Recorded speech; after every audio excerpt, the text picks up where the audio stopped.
हिंदी। अध्याय 71। आप बॉस हैं, आप जो चाहें कर सकते हैं। वांग टेंग ने अपना होमवर्क कर लिया था।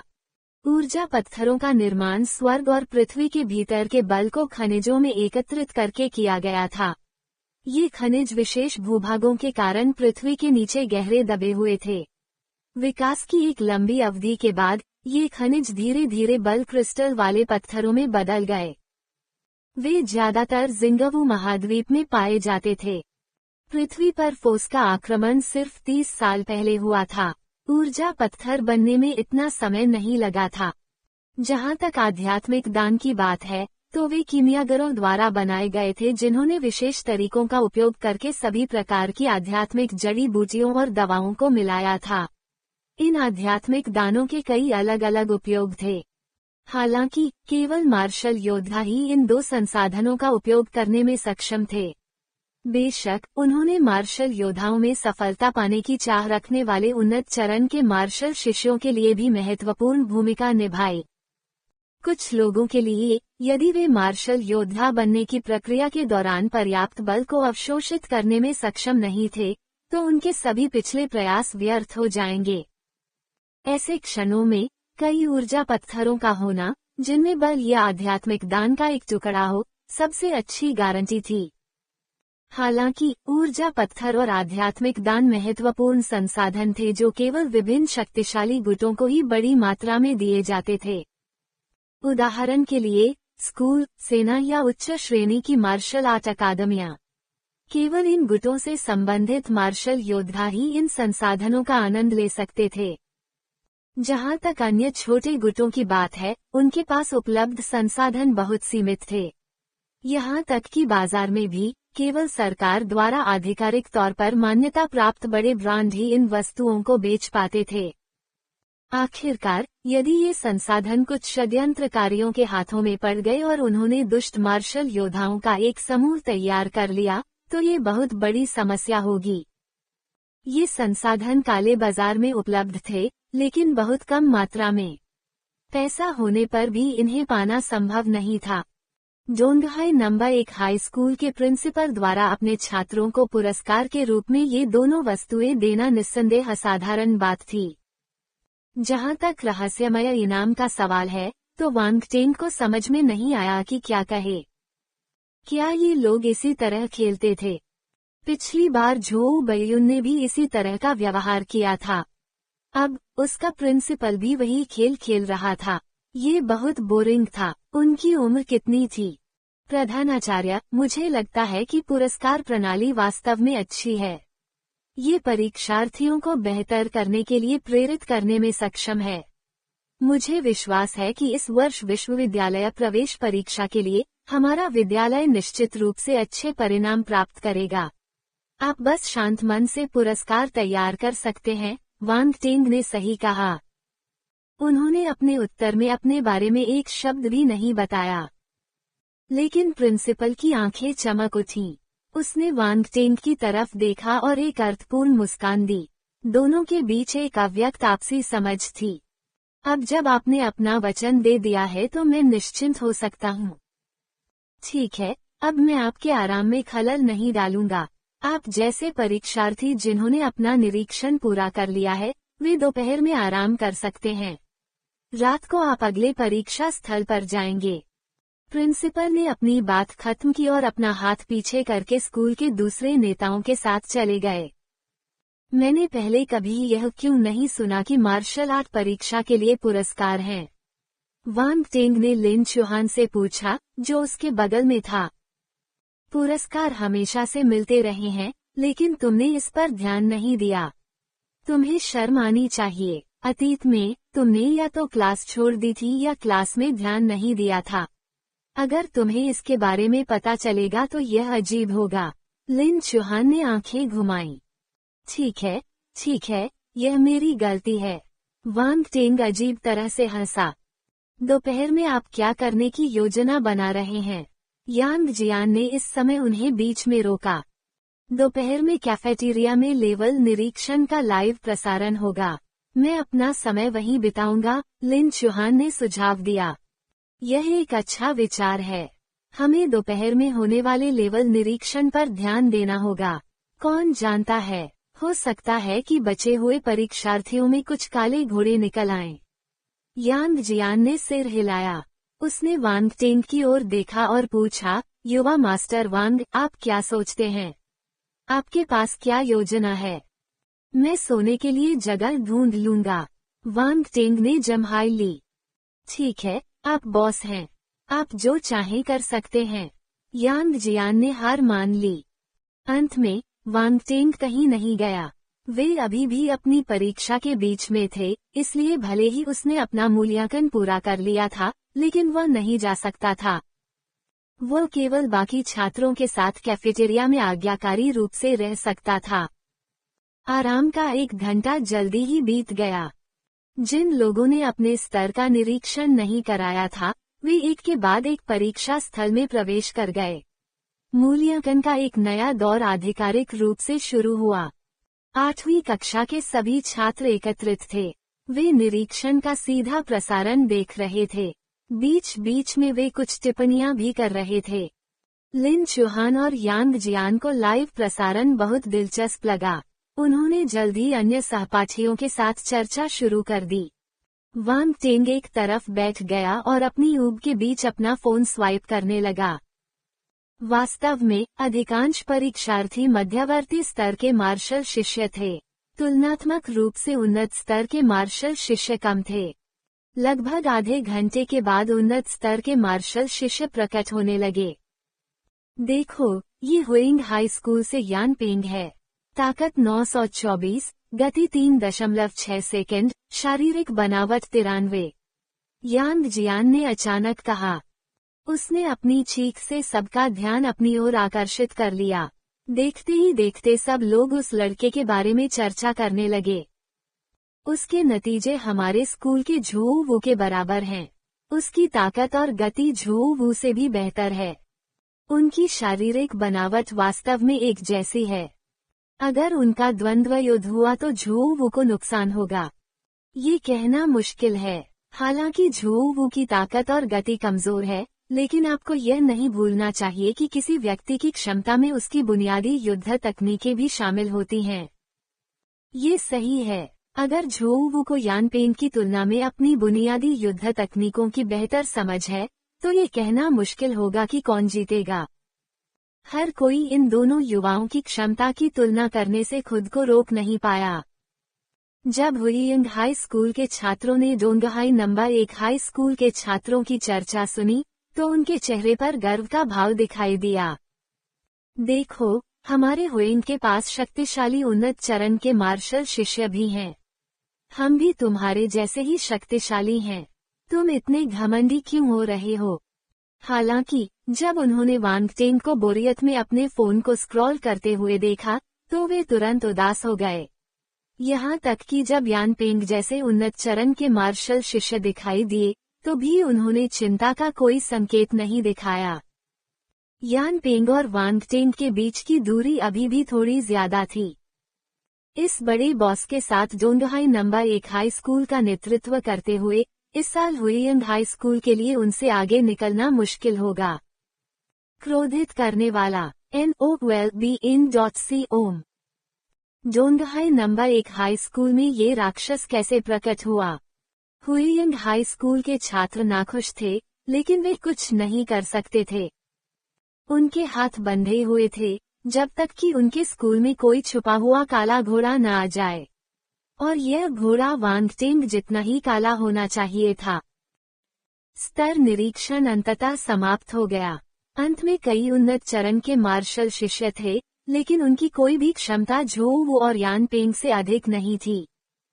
इनमें से ज्यादातर छात्रों की ताकत 900 से ज्यादा नहीं थी। उनकी रफ्तार 5 से 4 सेकंड के बीच थी और उनका शरीर 80 से ज्यादा मजबूत था।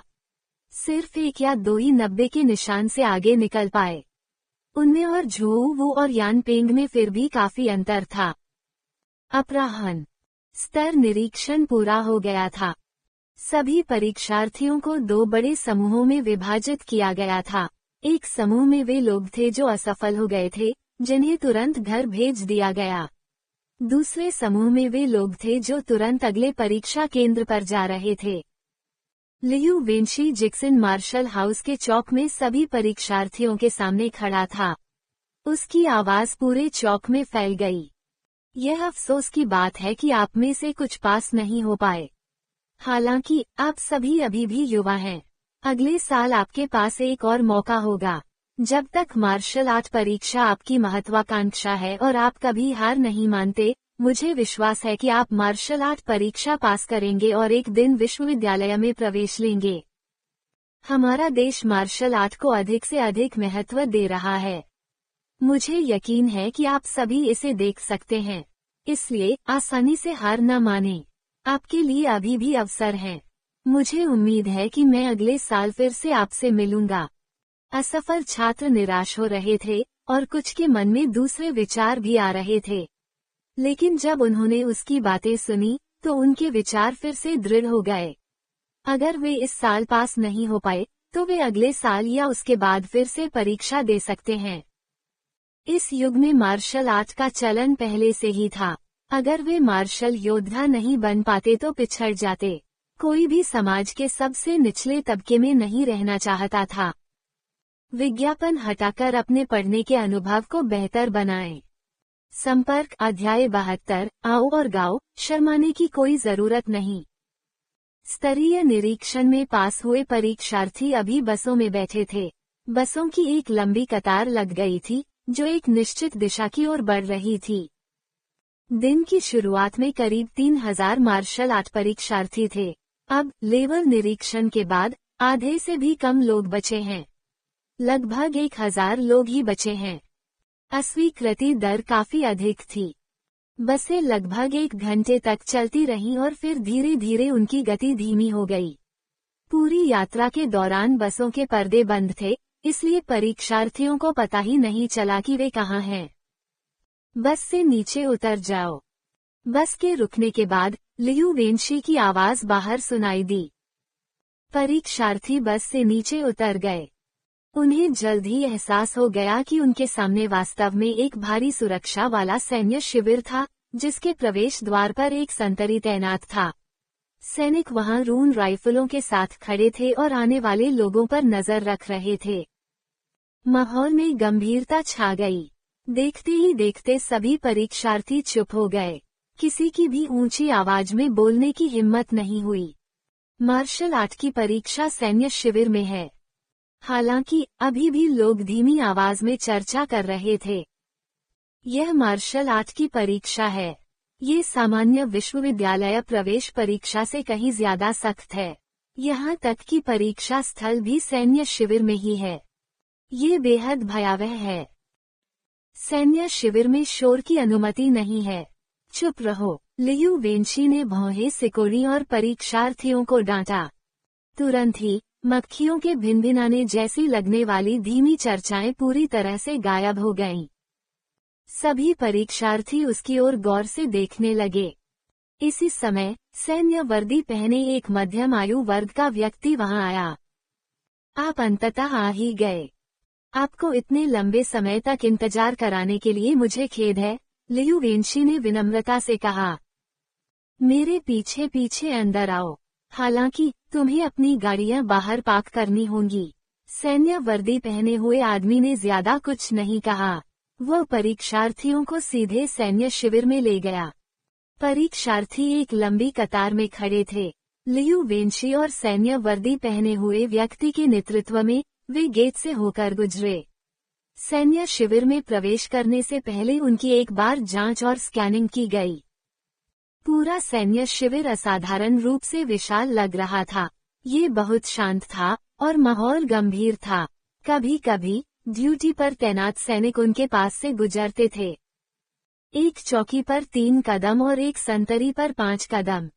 सीधी पीठ, कठोर और दृढ़ चेहरे तथा साफ सुथरे और एक समान कदम, सभी से वह आभा झलक रही थी जो एक सैनिक में होनी चाहिए। परीक्षार्थियों को अंततः यह अनुभव हुआ कि सैनिक के चरित्र की मजबूती का क्या मतलब था। इतना सुंदर। महिलाओं की आंखें चमक उठी जब उन्होंने सैनिकों को देखा, जिनमें से प्रत्येक की आभा एक अनोखी थी। वे लगभग आगे बढ़कर उनके हस्ताक्षर लेना चाहती थीं। जब सामने खड़े सैनिक की वर्दी पहने आदमी ने यह नजारा देखा तो वह जोर से हंस पड़ा। महिलाओं, अगर आपकी नजर किसी सैनिक पर पड़े तो आगे बढ़े और उनका पीछा कीजिए। मैं अपनी अंतरात्मा की आवाज पर गारंटी देता हूं कि हमारे सैनिक सबसे अच्छे और सबसे बेहतरीन लोग हैं। जब महिलाओं ने ये सुना तो वे शर्म से झुक गईं। लेकिन कौन जानता था कि वे अंदर से क्या सोच रहे थे। वांग टेंगलिन चौहान की ओर देखे बिना नहीं रह सका। सौभाग्य से वह सैनिकों द्वारा मंत्रमुग्ध नहीं हुई। पुरुष छात्र पहले से ही दुखी थे जब उन्होंने देखा कि महिलाएं सैनिकों पर मोहित हो रही हैं। जब उन्होंने उस आदमी की बातें सुनी तो वे और भी क्रोधित हो गए। आप उत्कृष्ट हैं, लेकिन आप सबसे उत्कृष्ट या सर्वश्रेष्ठ नहीं हैं। आपसे बेहतर लोग हमेशा मौजूद रहेंगे। अगर नहीं, तो आप हमें कहाँ रखते हैं। ये मार्शल आर्ट के परीक्षार्थी स्वाभाविक रूप से घमंडी और अहंकारी थे। वे आसानी से हार कैसे मान सकते थे, खासकर महिलाओं के सामने।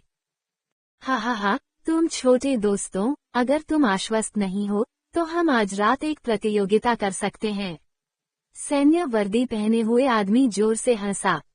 छात्र तुरंत उत्साहित हो गए। वे इसे आजमाने के लिए उत्सुक लग रहे थे। सेकंड लेफ्टिनेंट लुओ, कल भी उनकी परीक्षा है।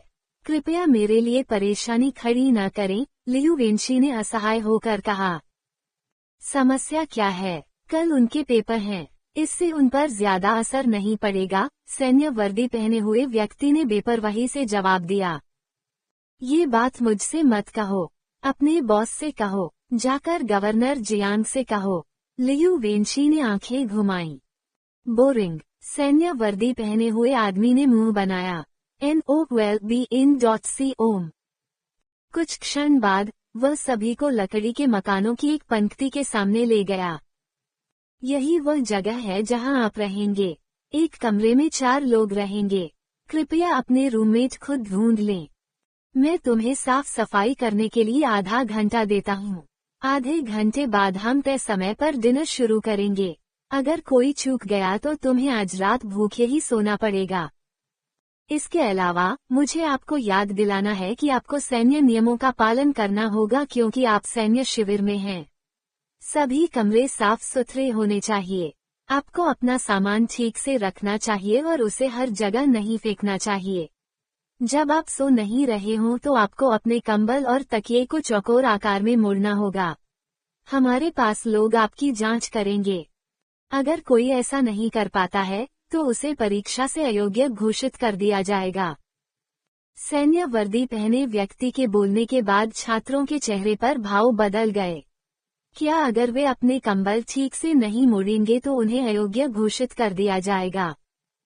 ये कैसा मूर्खतापूर्ण नियम है। सेकंड लेफ्टिनेंट लुओ सही कह रहे हैं। चूंकि आप सैन्य शिविर में प्रवेश कर चुके हैं, इसलिए आपको सैन्य नियमों का पालन करना होगा। यदि आप कोई गलती करते हैं तो आपको दंडित किया जाएगा। कोई अपवाद नहीं होगा। इसलिए यह मत सोचिए कि आप सिर्फ इसलिए निडर होकर काम कर सकते हैं क्योंकि आप प्रतिभाशाली हैं। मैंने आपको पहले ही याद दिला दिया है।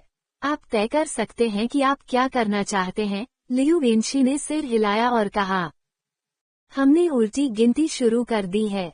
आपके पास सिर्फ आधा घंटा है। जल्दी करो और आगे बढ़ो। सेकंड लेफ्टिनेंट लुओ ने अचानक चिल्लाते हुए कहा। उसका चेहरा सख्त और ठंडा था। एक पल पहले की वो मिलनसार भावना हवा में गायब हो गई थी। आगे बढ़ो, लियू वेंशी ने छात्रों को निर्देश दिया। परीक्षार्थी जल्दी जल्दी चलने लगे। आधा घंटा न तो बहुत ज्यादा था और न ही बहुत कम। कुछ महिलाएं अपना सामान व्यवस्थित करने में बहुत धीमी थीं, इसलिए उन्होंने और समय बर्बाद करने की हिम्मत नहीं की। परीक्षार्थी सभी घबराए हुए थे। कुछ देर पहले जो अहंकारी और गर्वीली छवि उन्होंने बनाई थी, वह सब अब उनके दिमाग से निकल गई थी। सैन्य वर्दी पहने हुए आदमी ने मुस्कुराते हुए लियू वेंशी से कहा, इन लोगों को पिटाई की जरूरत नहीं है। इन्हें 1 हफ्ते के लिए मुझे दे दो। मैं सुनिश्चित करूंगा कि ये नम्र और आज्ञाकारी बन जाएं। हाँ, तुम वाकई मुसीबत से नहीं डरते। उनमें से कुछ में मार्शल योद्धा बनने की क्षमता है। हम नहीं जानते कि भविष्य में वे कितनी ऊंचाई पर पहुंचेंगे। क्या तुम्हें डर नहीं लगता कि समय आने पर वे तुमसे बदला लेंगे? लियू वेंशी ने उसे चिढ़ाते हुए कहा। हाँ, मैंने कई योद्धाओं को तैयार किया है। अगर 100 नहीं होते तो 50 तो होने चाहिए। मैं इन छोटे बच्चों से क्यों डरूंगा? सेकंड लेफ्टिनेंट लुओ ने तिरस्कारपूर्वक उत्तर दिया। ठीक है, आप प्रभावशाली हैं। वांग टेंग और यांग जियान एक ही कमरे में रहते थे। बाकी 2 रूममेट भी 8वीं कक्षा के थे। सभी एक दूसरे को जानते थे, इसलिए साथ रहने से बहुत परेशानी नहीं होती थी। जहां तक लिन चौहान का सवाल है, वह 3 अन्य महिला छात्रों के साथ रहती थी। वह कक्षा में काफी लोकप्रिय थी। बहुत से लोग अपनी पढ़ाई के बारे में उससे सवाल पूछने के लिए उसकी तलाश करते थे। हालांकि वह थोड़ी शांत और ठंडी थी, लेकिन जब भी उसके सहपाठियों को कोई समस्या होती थी, तो वह हमेशा उनकी मदद करती थी। आधा घंटा बहुत जल्दी बीत गया। जल्द ही बाहर से सेकंड लेफ्टिनेंट लुओ की आवाज सुनाई दी। बाहर आओ और इकट्ठा हो जाओ। परीक्षार्थियों की हिम्मत नहीं हुई कि वे इधर उधर घूमें, वे जल्दी से बाहर भाग गए। सौभाग्य से उनके लिए आधा घंटा पर्याप्त था। महिलाओं ने भी समय बर्बाद करने की हिम्मत नहीं की और जल्दी से अपना सामान व्यवस्थित किया। फिर वे इकट्ठा होने का इंतजार करने लगीं। आगे से पीछे तक नंबर बंद। परीक्षार्थी व्यवस्थित ढंग से पंक्तिबद्ध हो गए। जब उन्होंने उसकी बात सुनी, तो उन्होंने तुरंत पहले व्यक्ति से गिनती शुरू कर दी। 1, 2, 3। उपस्थिति पूरी होने में ज्यादा समय नहीं लगा। कुल 1352 परीक्षार्थी थे। बहुत बढ़िया, सभी लोग मौजूद हैं। ऐसा लगता है कि आपको मेरी बात याद आ गई। सेकंड लेफ्टिनेंट लुओ ने संतोष में अपना सिर हिलाया। उसने आगे कहा, अब अपने खाने के लिए कैफेटेरिया में मेरे साथ चलो। परीक्षार्थी सेकंड लेफ्टिनेंट लुओ के पीछे पीछे कैफेटेरिया में पहुंचे। वहां पहले से ही कई सैनिक भोजन कर रहे थे। केवल एक जगह खाली थी। ये स्पष्ट था कि यह जगह परीक्षार्थियों के लिए तैयार की गई थी। जब वहां भोजन कर रहे सैनिकों ने परीक्षार्थियों के इस समूह को देखा, तो उन्होंने अपना सिर उठाया और उन्हें देखा। हालांकि कुछ ही देर बाद उन्होंने अपना सिर नीचे कर लिया और खाना जारी रखा। पूरी प्रक्रिया बेहद शांत थी। आधा घंटा खाना खत्म होने के बाद बाहर इकट्ठा हो जाना। जैसे ही ऑर्डर दिया गया, परीक्षार्थी कैफेटेरिया में चले गए।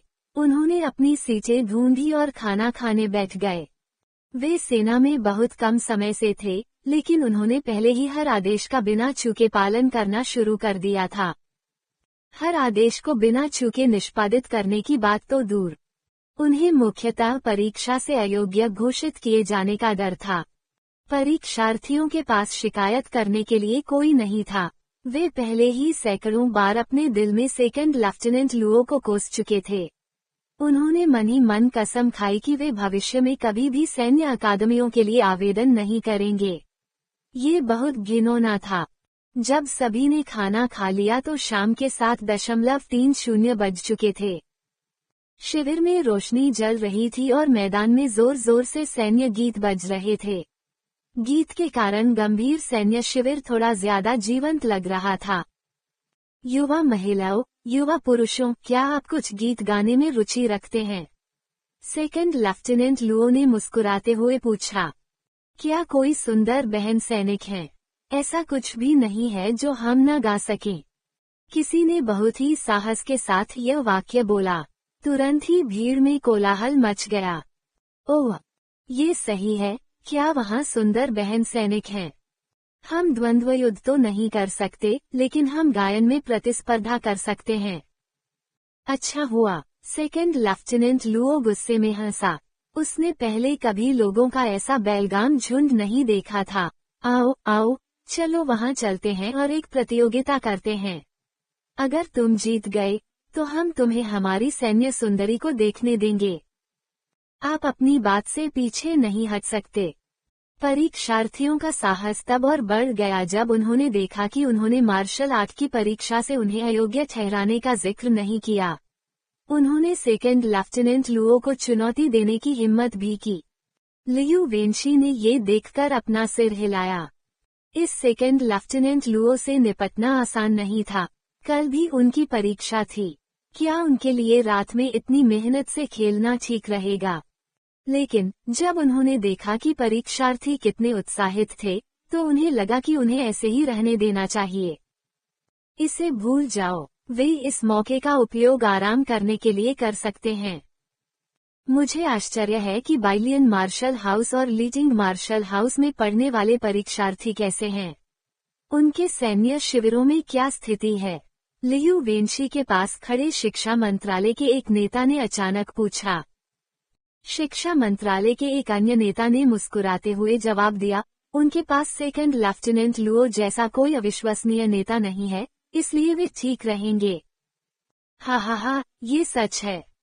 द्वितीय लेफ्टिनेंट लुओ परीक्षार्थियों को मैदान में ले आए और गाना गा रहे सैनिकों पर चिल्लाए।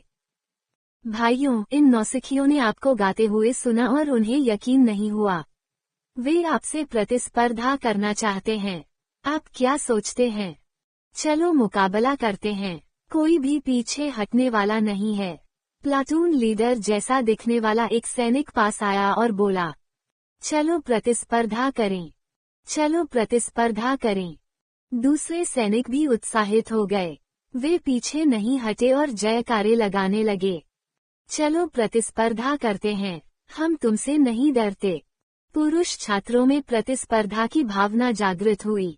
वे महिलाओं के सामने अच्छा प्रदर्शन करना चाहते थे।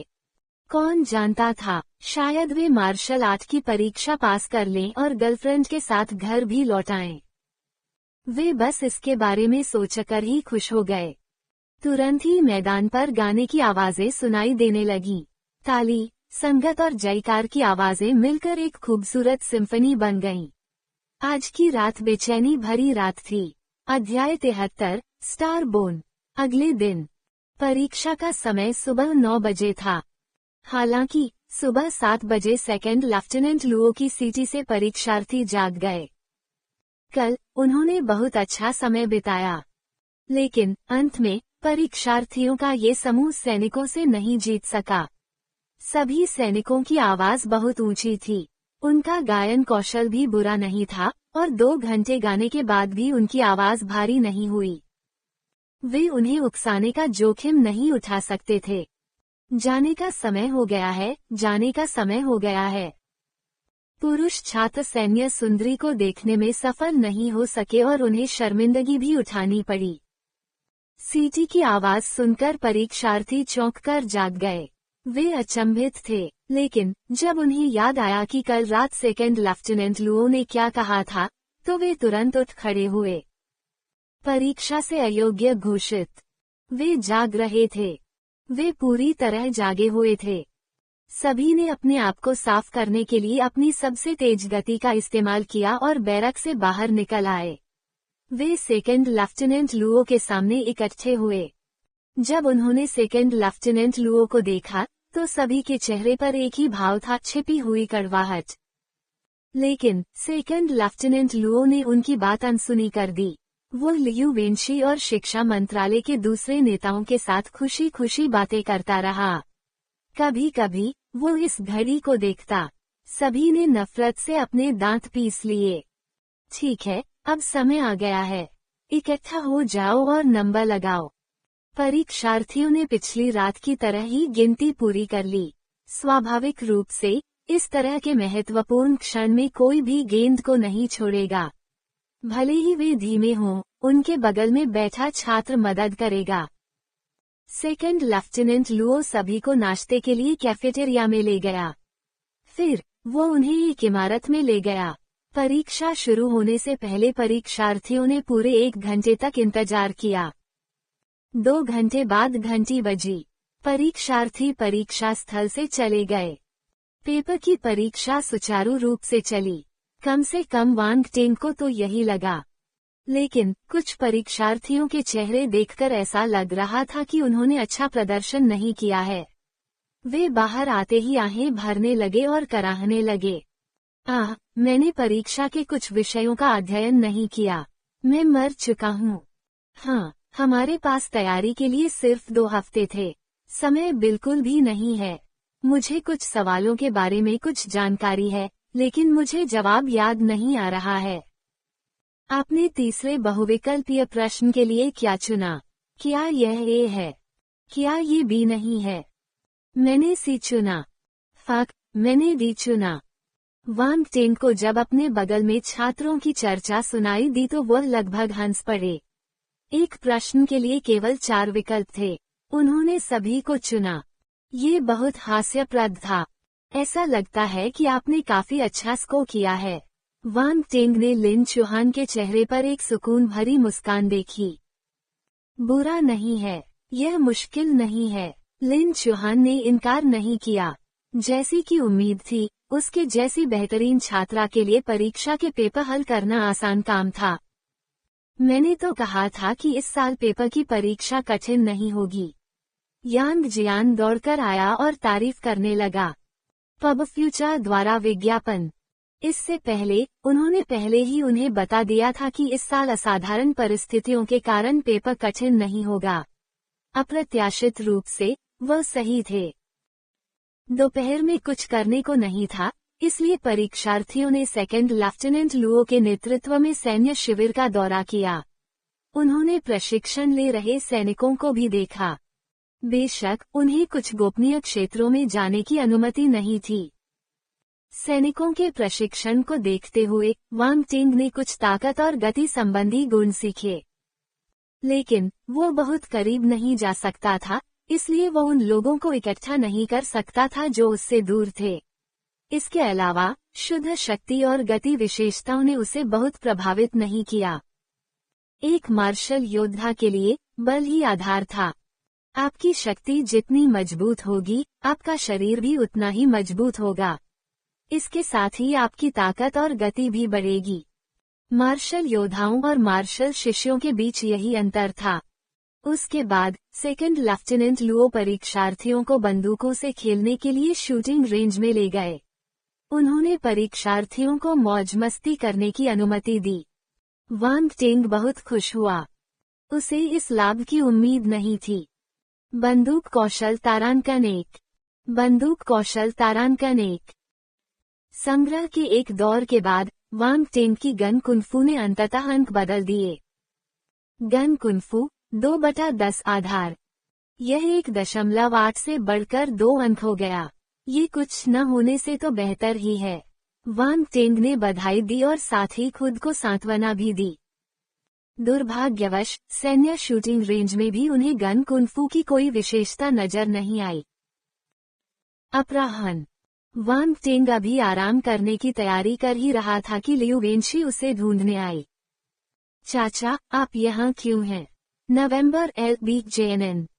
यांग जियान, जो बिस्तर पर लेटा हुआ सोने वाला था, जब उसने लियू वेंशी को कमरे में प्रवेश करते देखा तो वह चौंक पड़ा। लियू वेंशी ने कहा, मैं वांग टेंग से बात करने आया हूँ। मुझसे बात करो। वांग टेंग हैरान था, उसका लियू वेंशी से कोई संपर्क नहीं था। वो उसे क्यों ढूंढ रहा था? ये सही है। वांग टेंग, क्या हम बात करने के लिए बाहर जा सकते हैं?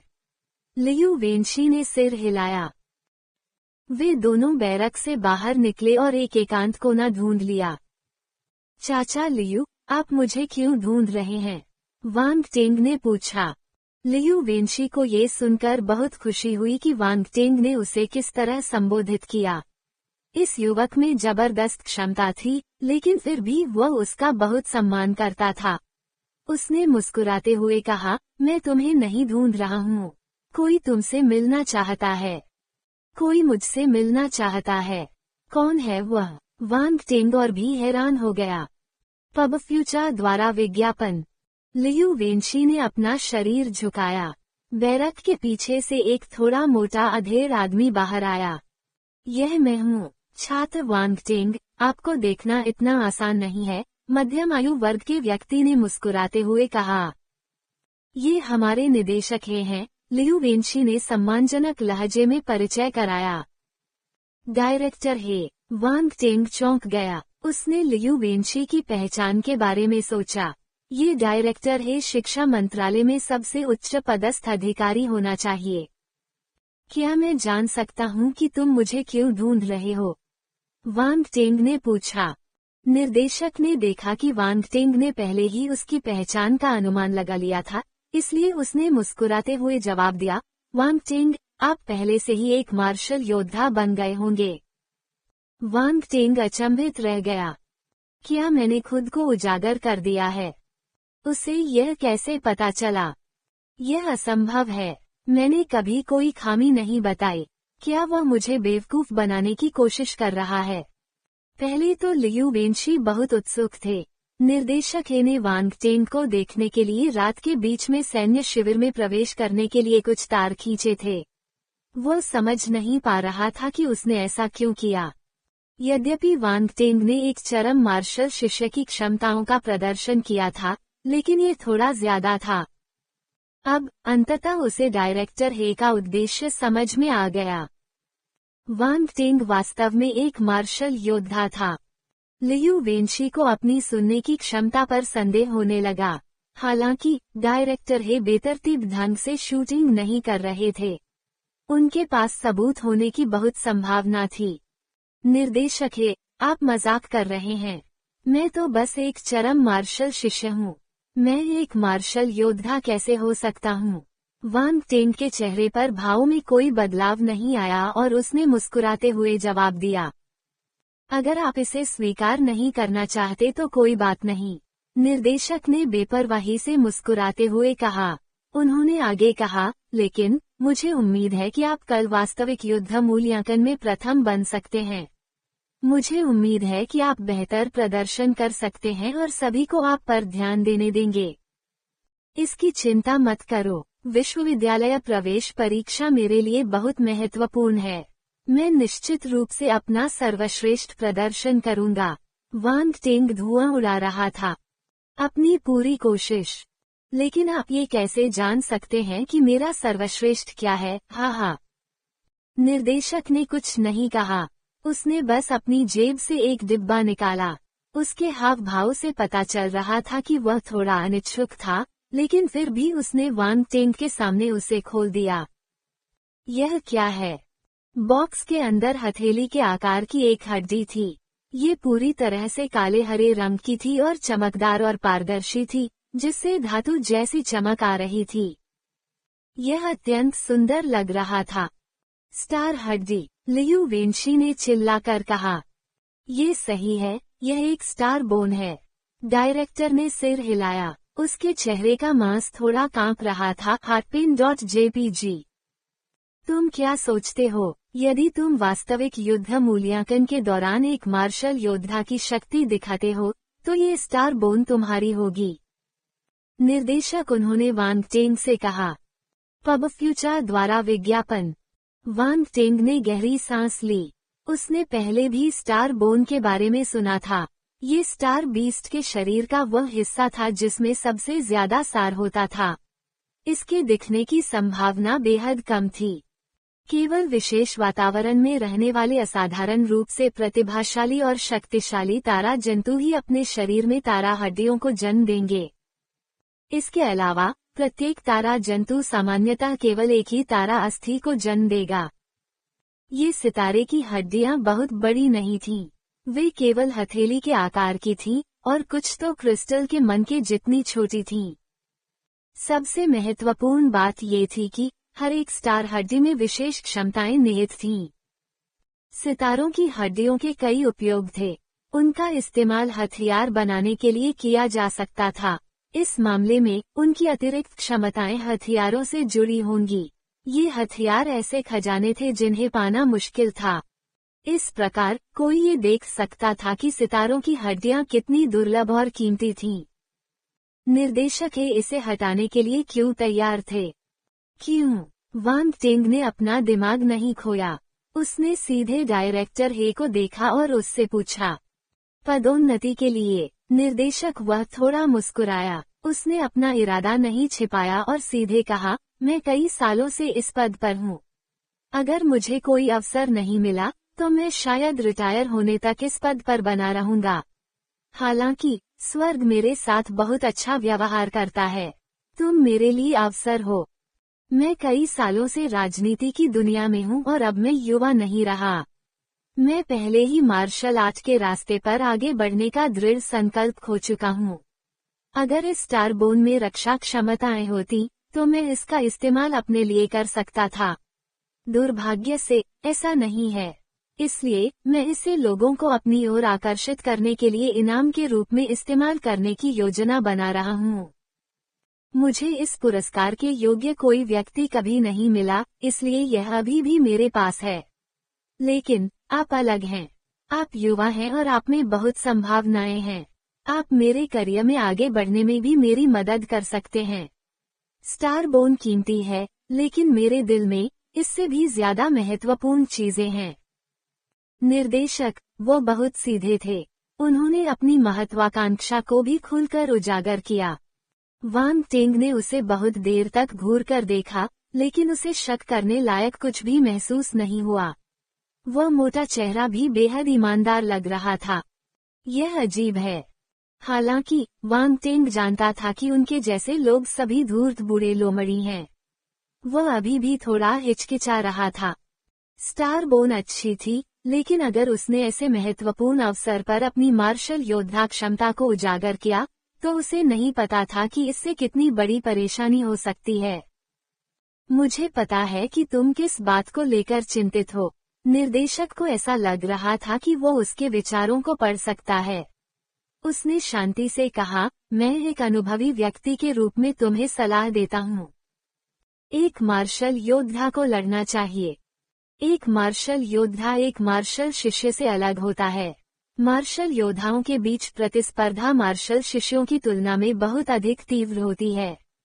यदि एक मार्शल योद्धा शिखर पर चढ़ना चाहता है, तो उसे असीमित मात्रा में संसाधनों का उपभोग करने की आवश्यकता होती है, जितना आप कल्पना भी नहीं कर सकते। मार्शल योद्धाओं की संख्या बढ़ती ही जाएगी, लेकिन संसाधन सीमित हैं। ये संसाधन कहाँ से आते हैं? स्वाभाविक रूप से वे अन्य लोगों से अर्जित और छीने जाते हैं। भले ही आप दूसरों से न लड़ें, लेकिन दूसरे आपसे लड़ेंगे। अगर आप साधारण हैं तो ये ठीक है। हालांकि आप काफी उत्कृष्ट हैं और आपके पास अद्भुत क्षमता है। आपके पास और भी अधिक प्रतिस्पर्धी और मजबूत प्रतिद्वंद्वी होंगे। संसाधनों के लिए कई प्रतिभाशाली लोग आपसे लड़ेंगे। इसलिए भले ही आप अभी लो प्रोफाइल रहना और अपनी क्षमताओं को छिपाना चुनते हैं, लेकिन कुछ ही समय बाद आपकी असली क्षमताएं उजागर हो जाएंगी।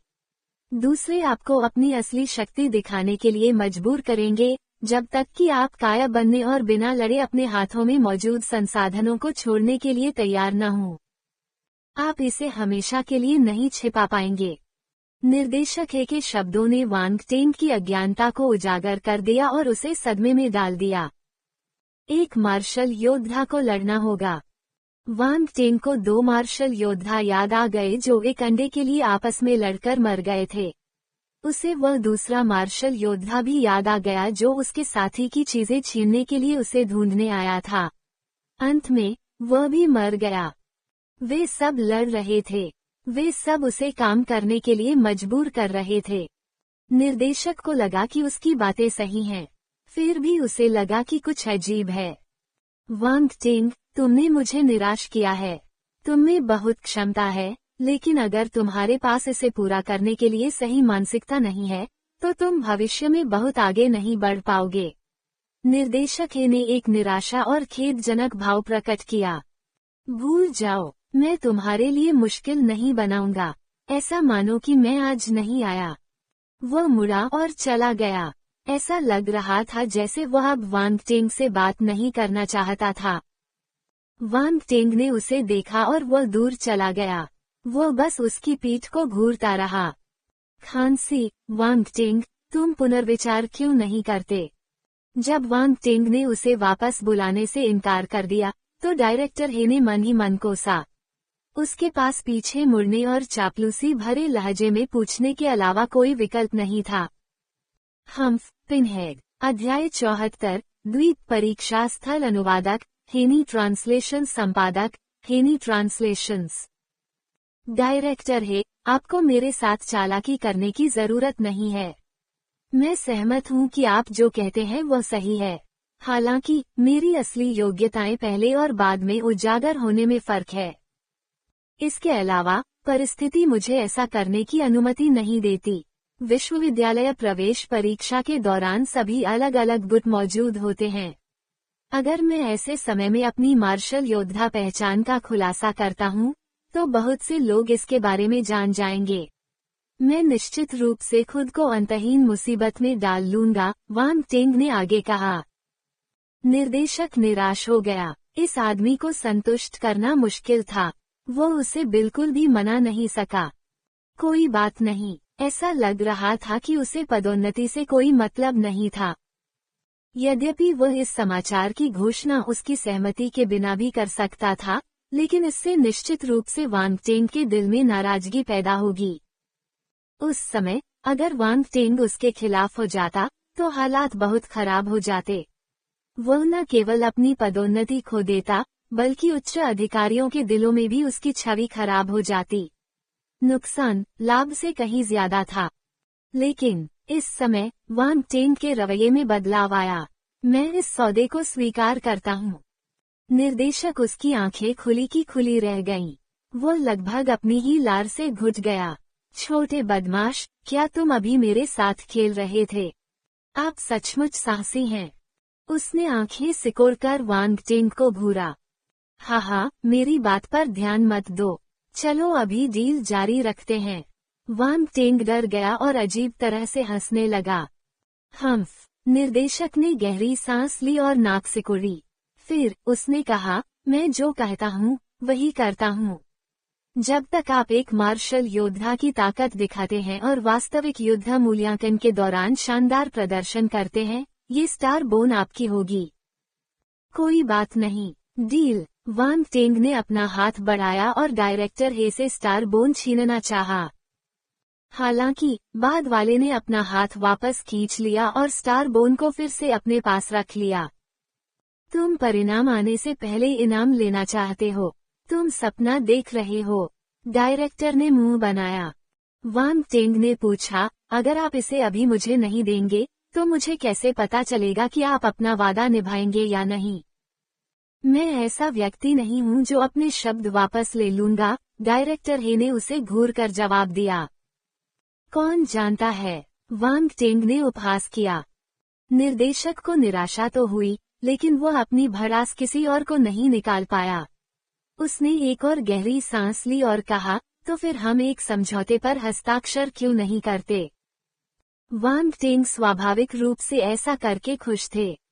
दोनों ने एक समझौते पर हस्ताक्षर किए और कागज पर अपना नाम लिखा। फिर वे चले गए। दोनों के अपने अपने विचार थे। पूरी प्रक्रिया के दौरान लियू वेंशी कुछ भी नहीं बोल पाए। उनके दिल में वो इस बात पर विलाप कर रहे थे कि आजकल के युवा कितने उत्कृष्ट हैं। वह न केवल निर्देशक हे के साथ सौदेबाजी करने में सक्षम थे, बल्कि उन्होंने निर्देशक हे को थोड़ा नुकसान भी पहुंचाया। हर कोई ऐसा करने में सक्षम नहीं था। इसके अलावा वांग टेंग वास्तव में एक मार्शल योद्धा था। जब वह वापस जाएगा, तो उसे यांग जियान से इस बुद्ध के पैर को कसकर पकड़ने के लिए कहना होगा। वांग टेंग बैरक में लौट आया। यांग जियान अपनी जिज्ञासा को नियंत्रित नहीं कर सका और पूछा, युवा मास्टर वांग, मेरे चाचा ने आपको क्यों खोजा? इसके अलावा और क्या हो सकता है? वह चाहते हैं कि मैं अच्छा प्रदर्शन करूं और उनके लिए गौरव हासिल करूं, वांग टेंग ने सहजता से कहा। पब फ्यूचर द्वारा विज्ञापन। ओह, ठीक है, जल्दी से सो जाओ। हमें कल भी जल्दी उठना है। कल वास्तविक युद्ध मूल्यांकन था। उस रात कई परीक्षार्थी ठीक से सो नहीं पाए, क्योंकि वे बहुत ही उत्तेजित और चिंतित थे। मृत्यु सूचकांक सभी के सिर के ऊपर डेमोक्ल्स की तलवार की तरह लटकता हुआ लग रहा था। एक शांत रात। अगले दिन सुबह सुबह परीक्षार्थी उठकर नाश्ता करने के बाद एक खाली मैदान में एकत्र हुए। एक विशाल अज्ञात उड़ती हुई वस्तु सबके सामने आकर रुकी। यह क्या है? ये बहुत बड़ा है। यह एक हवाई जहाज जैसा दिखता है। तुम्हारा क्या मतलब है कि यह एक हवाई जहाज जैसा दिखता है? यह एक हवाई जहाज है, लेकिन देखो, इस पर रून बने हुए हैं। परीक्षार्थी आपस में चर्चा करने लगे। लियू वेंशी ने उन्हें डांटा, ठीक है, चुप रहो। सेकंड लेफ्टिनेंट लुओ ने भीड़ के सामने खड़े होकर अपना हाथ पीछे रखा। बोलने से पहले उन्होंने लोगों के शांत होने का इंतजार किया। बुरा नहीं है, हमने थोड़े समय के लिए ही बातचीत की है, लेकिन मैं आप सभी को जानकर बहुत खुश हूँ। मुझे उम्मीद है कि आप सभी अपने वास्तविक युद्ध मूल्यांकन में सफल होंगे और उम्मीद है कि हर कोई जीवित वापस आएगा। अपना भाषण समाप्त करने के बाद उन्होंने भीड़ को सलाम किया। परीक्षार्थी अपनी पीठ सीधी करने से खुद को रोक नहीं सके और वापस सलाम। चलो यहीं समाप्त करते हैं। सभी लोग हवाई जहाज पर चढ़ जाएं। हम तुरंत निकलेंगे और वास्तविक युद्ध मूल्यांकन स्थल की ओर बढ़ेंगे, सेकंड लेफ्टिनेंट लुओ ने कहा। वह मुड़ा और सबसे पहले हवाई जहाज पर चढ़ गया। छात्र भी पंक्ति में खड़ा होकर उसके पीछे चला गया। जब वे हवाई जहाज में घुसे तो परीक्षार्थियों ने उत्सुकता से चारों ओर देखा। इस तरह के यान में वे पहली बार सवार हुए थे, इसलिए सभी को ये रोमांचक लगा। टस्क, यह एक फोर्स फ्लोटिंग एयरशिप होना चाहिए, यांग जियान ने प्रशंसा में हौंफते हुए कहा। जबरन हवाई जहाज उड़ाना, वांग टेंग हैरान था, उसने पहले कभी इस बारे में नहीं सुना था। यांग जियान ने बताया, यह एक विशाल हवाई जहाज है जिसके वाहक में बल को सक्रिय करने के लिए रून खींचे गए हैं। क्या ये फोर्स कारों और फोर्स हवाई जहाजों से अलग है? वांग टेंग को और भी उलझन महसूस हुई। वे अलग हैं। मैंने सुना है कि फोर्स एयरशिप निर्माण तकनीक जिंगबू महाद्वीप से है। इस एयरशिप की आंतरिक संरचना हमारे पास मौजूदा तकनीक से बहुत अलग है। मैं विवरण के बारे में निश्चित नहीं हूँ, यांग जियान ने उत्तर दिया। आपने इतनी देर तक बात की, लेकिन आप तो बस एक शौकिया हैं। वांग टेंग अवाक रह गया। इस बारे में बात करते हुए, क्या जिंगबू महाद्वीप में प्रौद्योगिकी उत्पाद हैं? लिन चौहान उनकी बातचीत में शामिल हो गए। कौन जानता है, कभी कभी जिंगबू महाद्वीप की तस्वीरें चारों ओर घूमेंगी, लेकिन कोई महत्वपूर्ण बात नहीं है। ऐसा लगता है कि वहाँ प्रतिबंध हैं। हमारे जैसे आम लोगों को नहीं पता होगा कि दूसरी दुनिया कैसी दिखती है। हालांकि एक बार जब हम मार्शल योद्धा बन जाते हैं, तो हमें जिंगबू महाद्वीप जाने का अवसर मिलेगा। यांग जियान इसके लिए उत्सुक लग रहा था। तुम्हें इसके बारे में क्यों नहीं पता? वांग टेंग ने आश्चर्य से लिन चौहान को देखा। लिन चौहान के पिता एक मार्शल योद्धा थे। उसे दूसरे महाद्वीप के बारे में कुछ समझ होनी चाहिए। लिन चौहान को वांग टेंग की बात का मतलब समझ में आ गया। उसने जवाब दिया, उसने हमें कभी कुछ नहीं बताया। साथ ही, उस समय मैं बहुत छोटी थी। उस घटना के बाद, उसने कभी इस बारे में बात नहीं की। वांग टेंग ने सिर हिलाया। ... यांग जियान उलझन में था।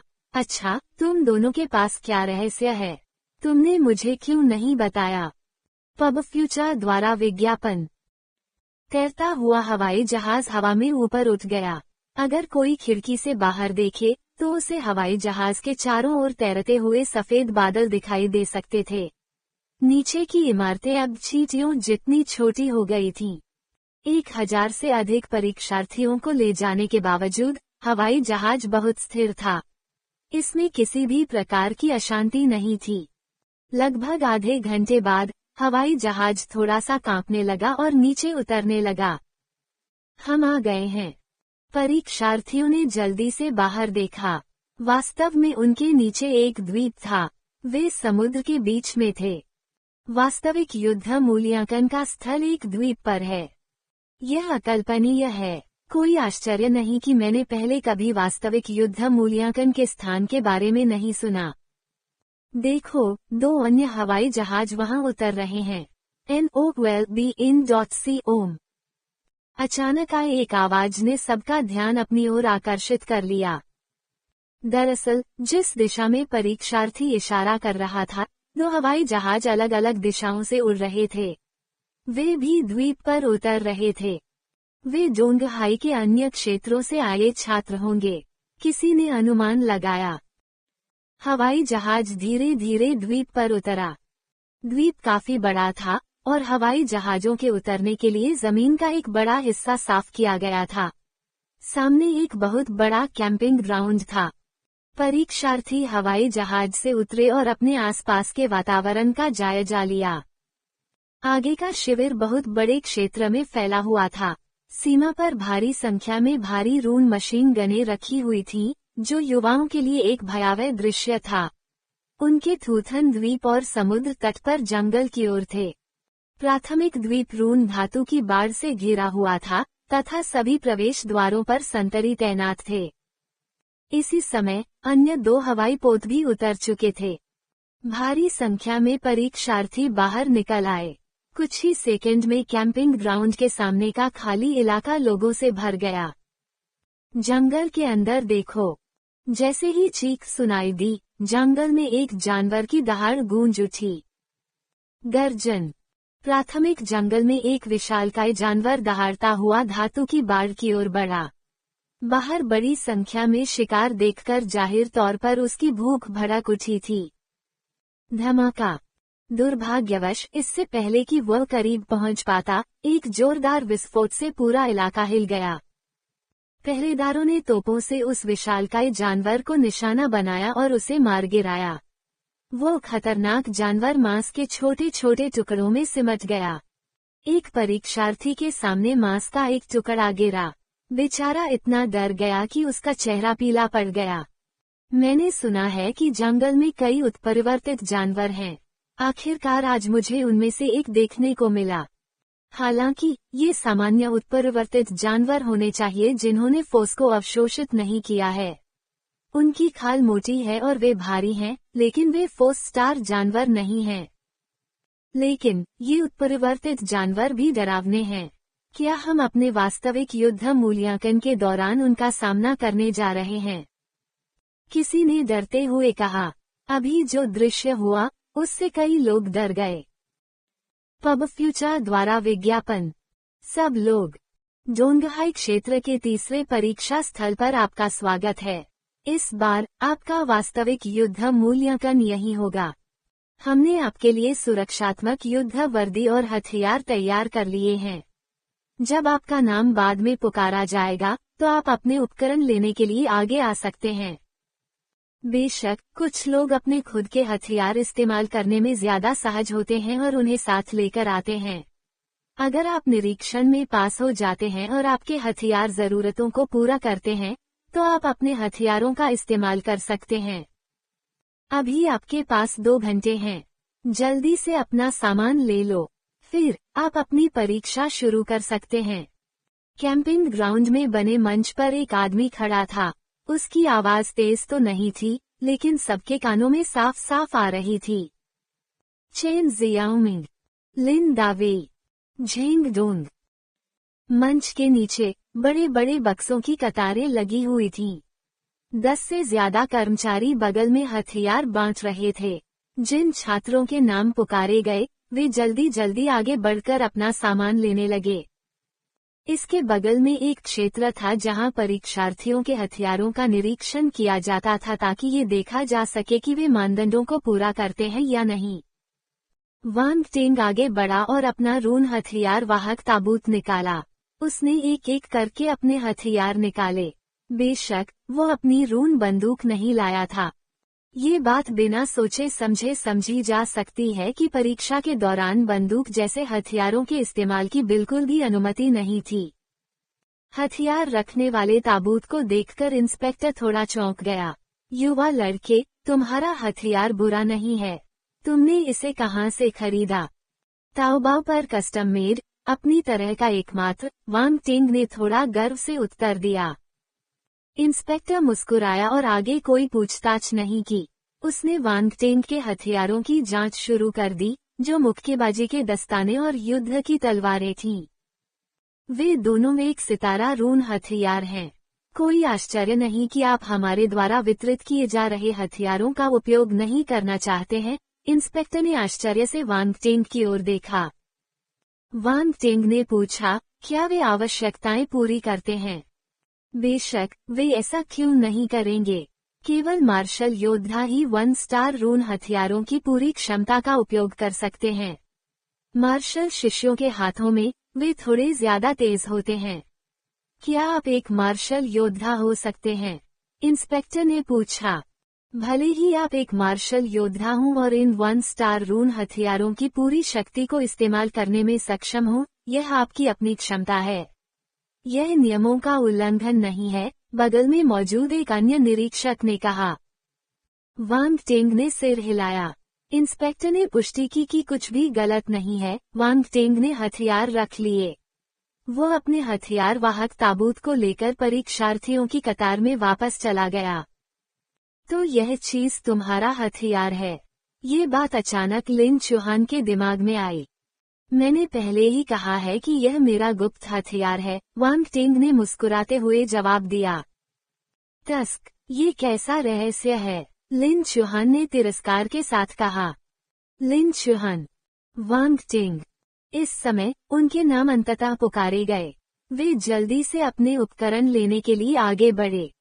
वांग टिंग ने कर्मचारियों से कहा, आप मुझे एक हल्की और ज्यादा सुविधाजनक सुरक्षात्मक युद्ध वर्दी दे सकते हैं। मुझे हथियारों की जरूरत नहीं है। युद्ध वर्दी का ये सेट हल्का और अधिक सुविधाजनक है, लेकिन इसकी रक्षा क्षमता थोड़ी कमजोर है। कर्मचारियों ने काले युद्ध वर्दी का एक हल्का सेट पाया और इसे वांग टिंग को दे दिया। वांग टिंग ने आकार देखा और सिर हिलाया। मैं इसे ले लूंगा। 1 घंटे बाद, सभी परीक्षार्थियों ने अपनी सुरक्षात्मक युद्ध वर्दी, युद्ध जूते और आवश्यक हथियार एकत्र कर लिए थे। युद्ध वर्दी और युद्ध जूते सभी सैन्य वस्तुएं थीं। वे विशेष सामग्रियों से बने थे और बहुत टिकाऊ थे। युद्ध की वर्दी में लंबी पैंट और एक सिंगलेट शामिल था। रक्षा क्षमता अच्छी थी। यह एक उत्परिवर्तित जानवर के तीखे पंजों का सामना करने और शरीर के महत्वपूर्ण अंगों की रक्षा करने में सक्षम था। जहां तक हथियारों की बात है, वे भी सैन्य स्तर के हथियार थे। सभी प्रकार के आकार के हथियारों की एक विस्तृत श्रृंखला थी। हालांकि वे रून हथियार नहीं थे, लेकिन वे उच्च घनत्व वाले उच्च शक्ति वाले मिश्र धातुओं से बने थे। उत्परिवर्तित जानवर की कठोर त्वचा को फाड़ना कोई समस्या नहीं होगी। ये बात ध्यान देने योग्य है कि परीक्षार्थियों द्वारा इस्तेमाल किए गए सभी हथियार ठंडे हथियार थे। बंदूक ले जाने की अनुमति नहीं थी। इस समय सभी परीक्षार्थी अपनी युद्ध वर्दी और युद्ध के जूते पहन चुके थे। वे अपने हाथों में हथियारों की आदत डाल रहे थे। परीक्षा अभी शुरू नहीं हुई थी। सभी लोग प्रतीक्षा क्षेत्र में धैर्यपूर्वक प्रतीक्षा कर रहे थे। विज्ञापन हटाकर अपने पढ़ने के अनुभव को बेहतर बनाएं। अध्याय 75, वापस लो और शुरू करो। अनुवादक, हेनी ट्रांसलेशन। संपादक, हेनी ट्रांसलेशंस। वांग टिंग और लिन चुहान ने प्रतीक्षा क्षेत्र में खुद को तैयार किया। ये बताना आसान था कि लिन चुहान और यांग जियान थोड़े से विचलित थे। वे अपने हाथों में हथियारों के साथ छेड़छाड़ करते रहे, लेकिन इसमें कोई पैटर्न नहीं था। जब समय आया तो बाकी छात्रों की तरह वे दोनों भी घबराने लगे।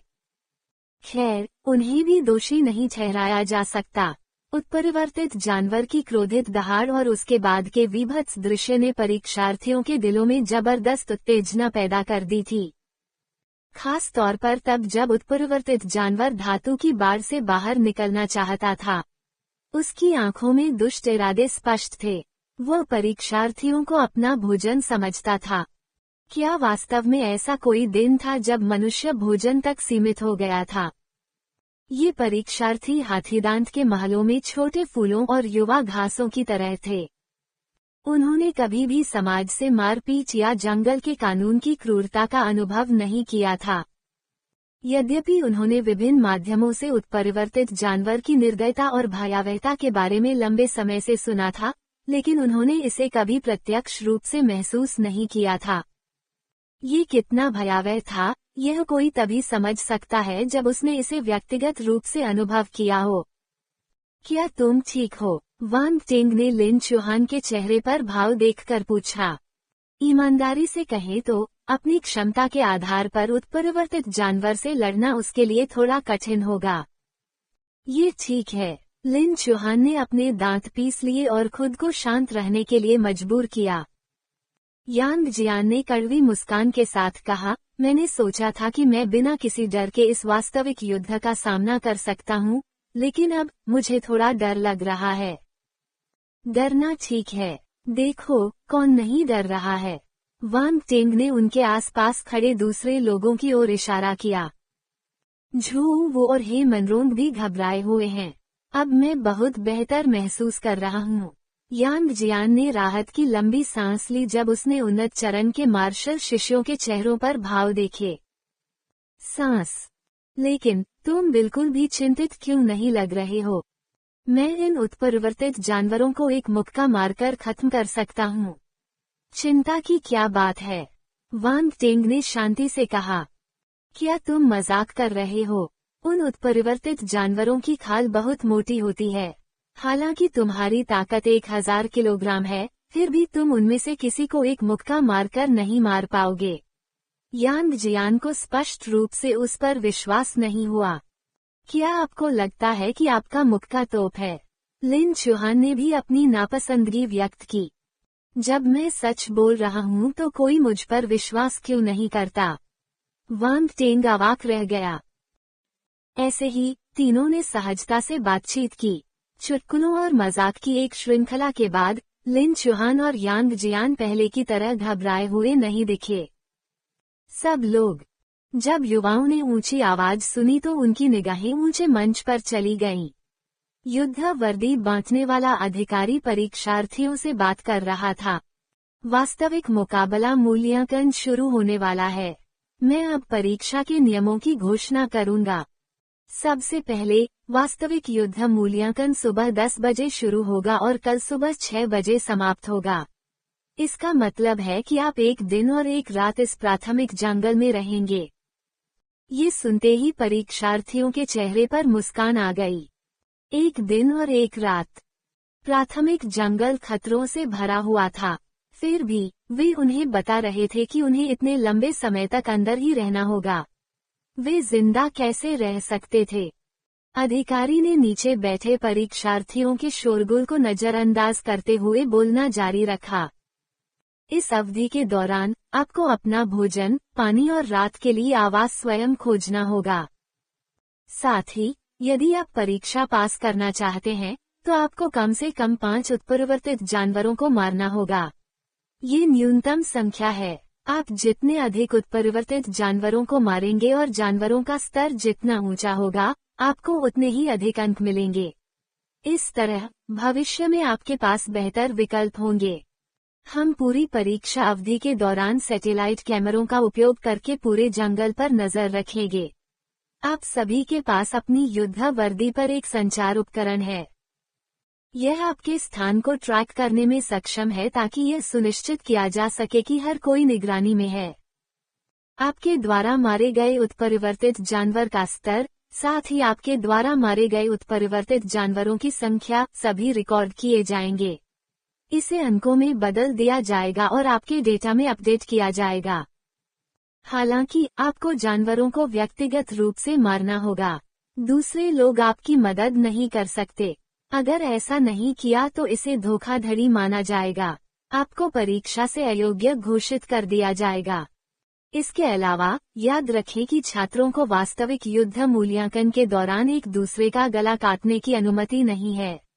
हालांकि आप सभी के बीच अभी भी प्रतिस्पर्धा है। आपको न केवल उत्परिवर्तित जानवरों से सावधान रहना है, बल्कि आपको अन्य परीक्षार्थियों से भी सावधान रहना होगा। संचार उपकरण पर एक आपातकालीन बटन है। हमने जंगल में कई अनुभवी मार्शल शिष्यों की व्यवस्था की है। यहाँ तक कि 3 मार्शल योद्धा भी हैं। जब आप आपातकालीन बटन दबाएंगे, तो आपके निकटतम कर्मचारी आपके जीपीएस के आधार पर तुरंत आपके स्थान पर पहुंच जाएंगे। मार्शल आर्ट की परीक्षा महत्वपूर्ण है, लेकिन आपका जीवन उससे भी अधिक महत्वपूर्ण है। याद रखें कि जल्दबाजी में काम न करें और खुद पर बहुत अधिक दबाव न डालें। बस इतना ही कहना है। परीक्षार्थियों को जब नियम सुना तो वे नाराज हो गए। वहाँ बहुत हंगामा हुआ। वास्तविक युद्ध आकलन बहुत कठिन था। ये जितना सोचा था उससे कहीं ज्यादा चुनौतीपूर्ण था। ये जितना सोचा था उससे कहीं ज्यादा खतरनाक भी था। बहुत से लोग तुरंत हार मान लेना चाहते थे।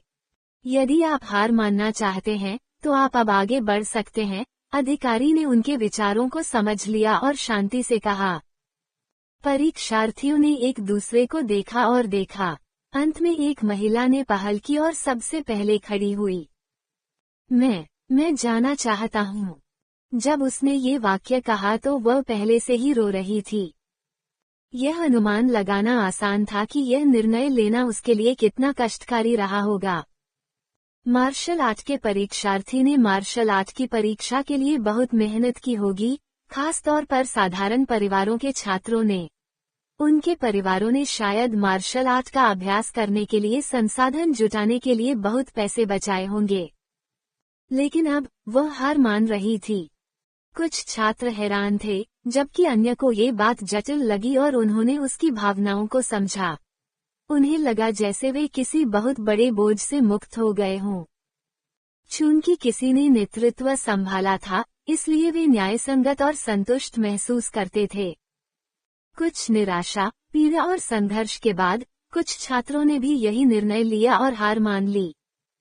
आशा बहुत कम थी।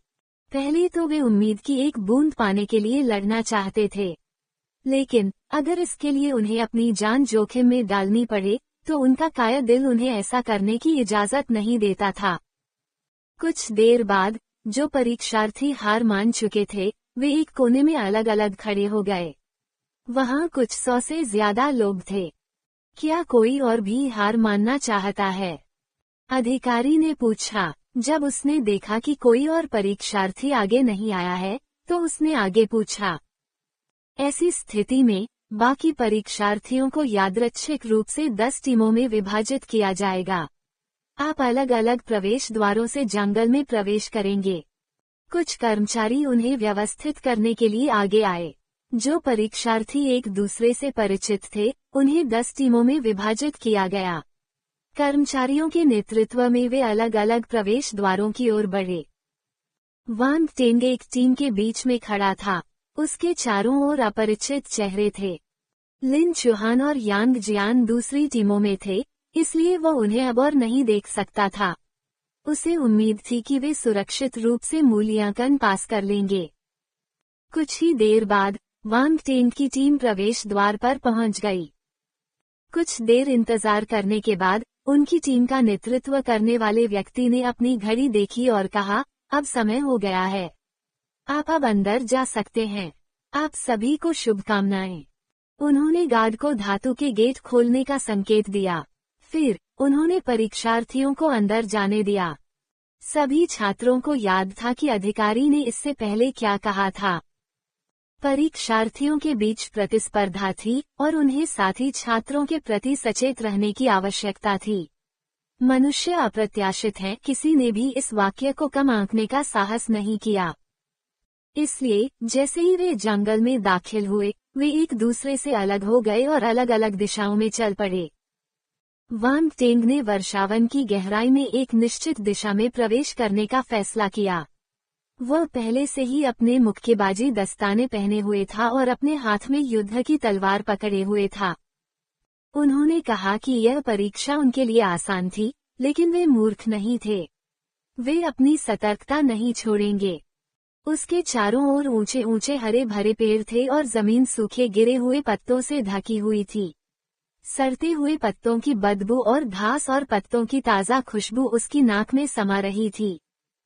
गर्जन। दूर से एक के बाद एक जानवरों की दहाड़ें गूंजने लगीं। वास्तविक युद्ध आकलन शुरू करना। विज्ञापन हटाकर अपने पढ़ने के अनुभव को बेहतर बनाएं।